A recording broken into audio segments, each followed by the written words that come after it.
Aujourd'hui, je vous amène avec nous dans les coulisses de notre tournage sur l'événement moto Alextreme. Alextreme, c'est une course de motocross dont une des épreuves se déroule ici, dans le centre-ville d'Alès. Mais juste avant de revenir ici sur le terrain avec moi, retour il y a quelques jours pendant la préparation de l'événement. D'ailleurs, c'est la première fois qu'on tourne ce genre de vidéo type vlog sur nos tournages. N'hésitez pas à poser des questions ou à nous dire dans les commentaires si c'est un format de vidéo qui vous plaît. On est le vendredi 27 janvier, il est 7 h du matin, on s'apprête à partir pour Alès. Il y a énormément de vent, il fait très froid, mais normalement il ne devrait pas pleuvoir.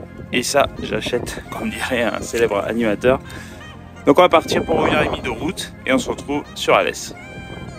Il est 9 h 15 du matin lorsqu'on arrive sur les lieux du tournage. La première chose à faire, c'était de garer le car régie à son emplacement définitif. À partir de là, on va pouvoir vider le camion et commencer l'installation.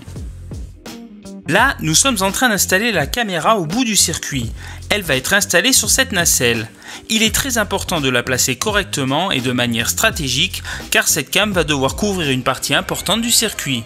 La journée s'est terminée par une bonne raclette avec toute l'équipe de tournage. C'est très important pour nous d'avoir des bons moments de convivialité sur les tournages. Voilà, c'est la fin de cette première journée. On a installé tout le matériel, on a tiré tous les câbles. Et vu que le matériel ne peut pas passer la nuit près de la rivière, on a ramené le car régie au niveau du pôle mécanique d'Alès. On se prépare demain. On a rendez-vous à 7 h du matin au niveau du Gardon pour terminer l'installation et le direct est prévu aux alentours de 15 h. Demain, une autre aventure. À demain. Il est 6 h du matin. Une grosse journée nous attend aujourd'hui. On va aller chercher le car régie et le ramener sur le lieu du tournage. L'objectif est d'être sur place pour 7 h, de monter tout le matériel et d'être prêt pour 11 h pour ensuite faire les derniers tests et réglages. Ensuite, on va manger et on prévoit de prendre le direct autour de 15 h jusqu'à 20 h. On a commencé à monter pas mal de caméras sur le circuit.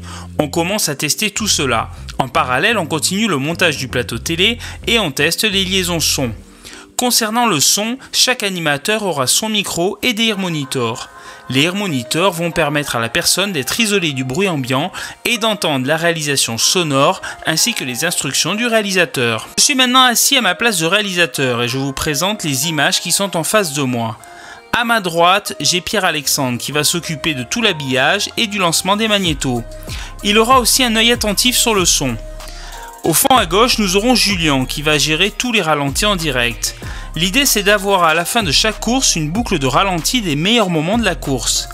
Et j'aurai avec moi Olivier qui est le producteur du programme et qui aura un œil attentif à ce que je choisis de montrer à l'antenne lors de ma réalisation. En face de moi au poste de réalisateur, vous avez le multiview, c'est-à-dire toutes les images que je peux utiliser sur ma commutation en direct. Vous avez 9 caméras, un drone, le super source pour les trucages et le magnéto avec le logiciel Caspar. Et voilà, c'est déjà la fin de ce direct. On est assez content du résultat et du travail de toute l'équipe.